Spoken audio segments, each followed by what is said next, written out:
امریکہ دوبارہ حملے کا سوچ رہا ہے، بارے میں تیاریاں ہو رہی ہیں کہ افغانستان پر دوبارہ حملہ کرنا ہے، اور الٹا اب پاکستان کو دھمکیاں بھی دی جا رہی ہیں۔ آئی ایم ایف ہو یا ایف اے ٹی ایف، اس میں کوئی ڈھکی چھپی بات نہیں ہے کہ ان میں امریکہ کا رول کلیدی ہے۔ امریکہ سب سے زیادہ فنڈنگ کرتا ہے۔ پاکستان گرے لسٹ سے نکلنا چاہتا ہے۔ نہیں دیکھیے نا، وہ دباؤ تو رہے گا، جب آپ ان کی بات ہی نہیں مانتے گرے لسٹ میں رہے گا۔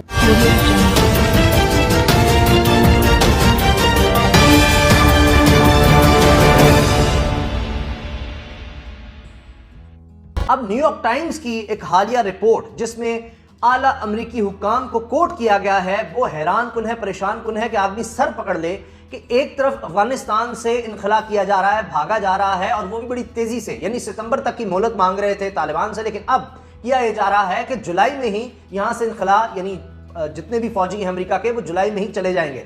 مگر دوسری طرف نیو یارک ٹائمز یہ خبر دے رہا ہے کہ امریکہ دوبارہ حملے کا سوچ رہا ہے، یعنی دوبارہ حملے کی تیاری کر رہا ہے۔ یہ تو نہیں ہو سکتا کہ جناب اچانک وہ کر دیں گے، تو اس بارے میں تیاریاں ہو رہی ہیں کہ افغانستان پر دوبارہ حملہ کرنا ہے تو کیسے کرنا ہے، ڈرونز کا استعمال کس طرح کرنا ہے، جنگی طیاروں کا استعمال کس طرح کرنا ہے، اور الٹا اب پاکستان کو دھمکیاں بھی دی جا رہی ہیں۔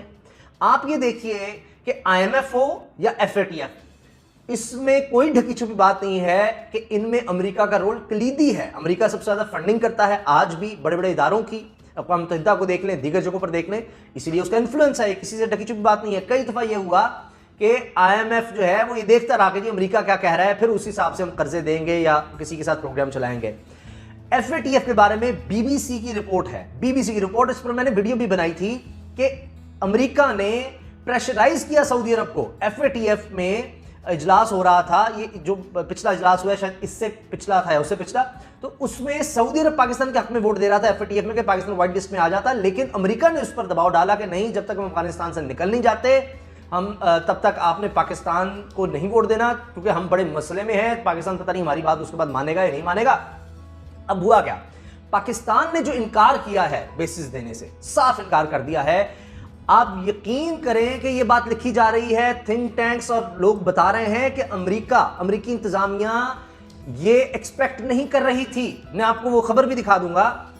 امریکی انتظامیہ کا خیال تھا کہ پاکستان تو مان جائے گا بیسز دینے پر، ہم کون سا یہ کہہ رہے ہیں کہ ہم نے جنگی طیارے اڑانے ہیں یا ہمارا پورا کنٹرول ہوگا، ساری بیس آپ ہمارے حوالے کر دیں اور آپ بس چپ کر کے بیٹھ جائیں سائڈ پر۔ ہم تو ڈرونز کے لیے کہہ رہے تھے، اور یہ پاکستان وہ بھی نہیں مان رہا، تو یہ چیز امریکہ کو سمجھ نہیں آ رہی۔ اب دیکھیے پاکستان کی طرف سے قومی سلامتی کے مشیر، جو کہ آپ سمجھیے کہ چیف ایگزیکٹو جو ہیں عمران خان صاحب وزیر اعظم، قومی سلامتی کے معاملے میں سب سے اہم سٹیٹمنٹ ان کی طرف سے ہوگی۔ انہوں نے کہا ہے کہ اگر ڈی اسٹیبلائزیشن ہوتی ہے افغانستان میں، کسی بھی طرح سے نہیں، یہ خانہ جنگی ہوتی ہے یا امریکہ دوبارہ حملے کا کرتا ہے، تو یہ امریکہ کے لیے اچھا نہیں ہوگا۔ معین یوسف صاحب اس سے پہلے بھی کہہ چکے ہیں کہ ہم اب کوئی مزید جنگ برداشت نہیں کریں گے، ہم اپنے بارڈرز پر کوئی اور جنگ مزید برداشت نہیں کریں گے۔ ابھی انہوں نے حالیہ یہ سٹیٹمنٹ بھی دی ہے کہ پاکستان نے بڑی مشکلوں سے، بڑی کوششوں سے یہاں تک پہنچایا ہے افغان امن عمل کو، اور کہا ہے کہ پاکستان بڑا بھائی ہے افغانستان کا۔ یہ اب بھی پاکستان کہہ رہا ہے، اور آج بھی پاکستان کہہ رہا ہے کہ امن ہونا چاہیے افغانستان میں۔ ہم نے تو 40 لاکھ مہاجرین یہاں پر رکھے، اور اگر یہ کوئی دوبارہ صورتحال خراب ہوتی ہے، کیونکہ ماضی کا حوالہ دیا معین یوسف صاحب نے کہ ہمیشہ یہ ہوتا ہے کہ خانہ جنگی شروع ہو جاتی ہے، اور اس میں پھر یہ ہے کہ سارے لوگ، ظاہر ہے وہاں پر اتنے برے حالات ہوں گے تو سب لوگ پھر پاکستان آنا چاہیں گے، تو یہ ہمارے لیے بڑا مشکل ہے، اور پھر وہی دہشت گردی اور بڑے مسائل پیدا ہو جاتے ہیں۔ تو یہ کسی صورت قابل قبول نہیں ہے پاکستان کے لیے کہ دوبارہ جنگ چھیڑی جائے۔ لیکن میں نے آپ کو بتا دیا، نیو یارک ٹائمز کی رپورٹ ہے، اور نیو یارک ٹائمز یہ کہہ رہا ہے کہ جناب اس کی تیاری ہو رہی ہے۔ میں اس کے الفاظ آپ کے سامنے رکھ رہا ہوں، یہ رپورٹ آپ چیک بھی کر سکتے ہیں۔ نیو یارک ٹائمز کی جو رپورٹ ہے وہ کہہ رہی ہے جی، U S was possibility of air strike if Afghan forces face crisis. The Pentagon is considering whether to intervene with warplanes or drones in the event that Kabul is in danger of falling to the Taliban. کہ طالبان کے قبضے میں جب کابل جاتا ہے تو یہ خطرہ پیدا ہو رہا ہے، تو پھر ہم نے ڈرونز کا استعمال کرنا ہے، جنگی جہازوں کا استعمال کرنا ہے۔ اب دیکھیے دوسری طرف امریکی ماہرین کیا کہہ رہے ہیں۔ امریکی ماہرین کہہ رہے ہیں کہ فوجی اڈے پاکستان کے انکار پر پینٹاگون متذبذب، پریشان، پھر پاکستان اپنے پتے کھیل رہا ہے۔ ڈاکٹر تھامس، افغان اہلکار طالبان کے ساتھ مل رہے ہیں۔ مائیکل جے رائٹ، یعنی جو فورسز ہیں افغان فورسز وہ جتھوں میں روزانہ خبریں آ رہی ہیں کہ وہ اتنے لوگ جا کر طالبان کے ساتھ مل گئے. اب تو باقاعدہ ایک ویڈیو بھی آ گئی کہ ایک اہم بیس پر افغان طالبان نے جھنڈا تک اپنا لہرا دیا ہے, اور یہ کابل کا گیٹ وے کہا جاتا ہے. کابل یہاں سے یوں سمجھے کہ نظر آتا ہے, اتنی قریب تک پہنچ گئے ہیں. تو کابل کیپٹل تو بس وہ رہ گیا, وہ بھی فال ہو گیا. تو امریکہ کہہ رہا ہے جی ہم دوبارہ حملے کا سوچ رہے ہیں, ایک طرف نکل رہا ہے دوسری طرف دوبارہ حملے کا سوچ رہا ہے. پاکستان نے صاف انکار کر دیا ہوا ہے. اب یہ بیسیکلی امریکہ پاکستان کو کی طرح سے دھمکی دے رہا ہے. افغانستان میں تو کیا ہے, وہ پہلے بھی گئے تباہی کی, اب نکل رہے ہیں پاکستان کو یہ کہنے کے لیے کہ بھائی اگر تم ہمیں بیسز نہیں دے رہے تو پھر ہمارے پاس اور چالیں لے گا, ہم تو پھر بھی اٹیک کریں گے کابل پر, براہ راست ہمیں دوبارہ آنا پڑے گا. پاکستان کی دفاعی صورتحال کیا ہے اس وقت, حالیہ صورتحال کیا ہے پاکستان کی؟ نہیں, پاکستان دیکھیں نا, دفاعی سازش ایک کچھ چیزیں تو ہم خود بنا رہے ہیں نا. جو 65 میں ہماری امداد بند کر دی امریکہ نے, 88 تک بند رہی. پھر آپ کو پتا ہے روسی آ گئے, پاکستان کو تو ہمیشہ اللہ نے بچایا, ایسی سچویشن پیدا ہوئی, پھر وہ امداد بحال ہوئی, پھر انہوں نے وہ پریسرل ترمیم کے ذریعے پھر وہ امداد بند کر دی, اور پھر وہ ہیلری کلنٹن کہتے رہی, اوباما بھی کہتے رہے کہ آئندہ ایسی غلطی نہیں کریں گے. اب پھر اسی طرح افغانستان کو چھوڑ کے جا رہے ہیں, وہی مسائل پاکستان کے لیے پیدا ہوں گے. اور 65 میں کیا جواز تھا, مطلب یہ کہ فوجی مدد بھی بند کر دی, مالی مدد بھی بند کر دی, مدت تو بند رہی, اور پاکستان میں اس نے سروائیو کیا. امریکہ سے پاکستانی قوم بیزار ہو چکی ہے بہت بری طرح, اور فوج بھی بیزار ہے.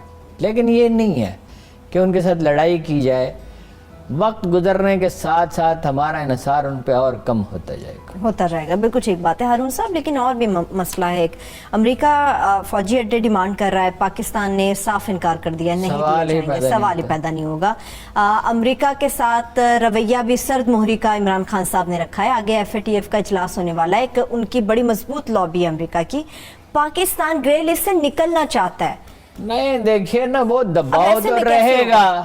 جب آپ ان کی بات ہی نہیں مانتے, وہ ایلس ویلز آتی تھی نا, بتاتی تھی کہ بھئی آپ کو سی پیک سے ہم کیسے دستبردار ہو سکتے ہیں, کیسے دستبردار ہو سکتے ہیں, اس پہ اتنی انویسٹمنٹ ہو چکی ہے, اتنا ہم آگے جا چکے ہیں. وہ آپ انڈیا کی تجویراتی حلیف ہیں, اسٹریٹجک پارٹنر ہیں, چین ہمارا اسٹریٹجک پارٹنر ہے. کیسے مشکل وقت ہم اس سے کیسے الگ ہو سکتے, کسی بالکل ہی بچگانا بات ہے. چائنا اس وقت ہمارے کام آیا جب ہمیں اشد ضرورت تھی, اس وقت ہمیشہ ہمارے کام آیا. تو یہ ہے کہ جنگ تو نہیں ہوگی, بڑی جنگ تو نہیں ہوگی, لیکن کوشش. اچھا, گرے لسٹ کا یہ ہے کہ میرا اپنا ذاتی اندازہ یہ ہے کہ گرے لسٹ میں رہے گا, بلیک لسٹ میں بھیج ہی نہیں سکتے. اتنی تیزی سے ہم نے اقدامات کیے ہیں, کوشش کریں گے وہ. میرا خیال ہے کہ کوشش بھی اگر کی تو نیم دلی سے کریں گے. اس پہ کوئی سپورٹ انہیں نہیں ملے گی, اس لیے کہ وہ ساری دنیا اس کی ممبر ہے نا جی. وہ کوئی یہ چین بھی تو اس کا ممبر ہے نا, ترکی بھی تو اس کا ممبر ہے نا, اور بھی تو ملک اس کا ممبر ہے. اور کیا کس جواز پہ بلائے, اتنے اقدامات کیے ہیں, 40 میں سے کوئی 33 چیزوں پہ تو اطمینان کا اظہار کیا. اقوام متحدہ کے سیکرٹری جنرل نے بھی اطمینان کا اظہار کیا, ساری دنیا نے کیا, انٹرنیشنل میڈیا نے کیا, تو وہ کیسے کر سکتے ہیں. لیکن وہ نفسیاتی دباؤ ہم پہ برقرار ہے. ٹھیک ہے, مگر یہ قصہ سارا افغانستان سے متعلق ہے ارون صاحب, وہیں سے یہ امریکہ کے ساتھ معاملہ ہمارا شروع ہوا. ابھی افغانستان کی تازہ صورتحال کیا ہے طالبان کے حوالے سے, کیونکہ طالبان تو ابھی غصے میں نظر آ رہے ہیں. گزشتہ روز جو ترکی کے حوالے سے ان کی خبریں سامنے آئی ہیں, یہ وہ سمجھتے ہیں کہ ہم, یہ میرا خیال ہے کہ اتنی شدت پسندی ان کے اندر ہونی نہیں چاہیے, اس لیے کہ اندازہ یہ تھا کہ کچھ یہ صورتحال زیادہ زمینی حقائق کو سمجھنے لگے ہیں. لیکن اب ایسا لگتا ہے کہ بہت جذبات کا اتنا ہی غلبہ ہے. بھائی امریکہ وہاں سے مکمل طور پہ تو نہیں نکل رہا, بظاہر نکل رہا ہے. اس کے مرسنریز تو وہیں رہیں گے, اس کے جو کنٹریکٹرز ہیں وہیں رہیں گے, اور وہ خلیجی ممالک سے ان کے طیارے اڑ کر, ڈرون اڑ کے حملہ کر رہے ہیں, تو دباؤ تو رہے گا ان پہ.